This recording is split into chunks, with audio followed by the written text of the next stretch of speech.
So, bibili ako, putik na yan. Ang dilim ng gabi. Teka lang. Punta lang ako sa tindahan. Yun, nasa tindahan na tayo. Bibili na tayo. Pabili na ako Colgate na close-up. Hindi, joke lang. Close-up. Isa.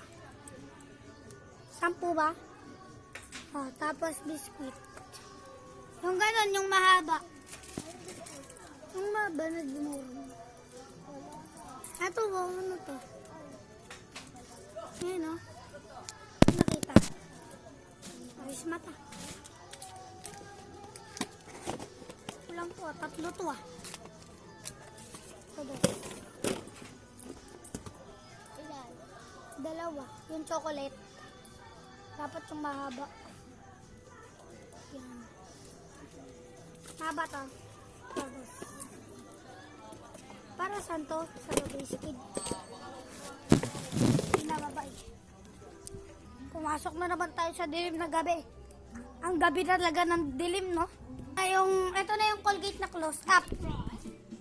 Yan, tapos to. Lagay natin dito. Mamayang gabi ko to, oh. Ay, ba't mo ninakaw yan? Okay. Tulungan pa kita. Ako nga pala sa buhay na kilalang masaya. At huwag nyo nang subukan kilalanin ang sa likod ng maskara.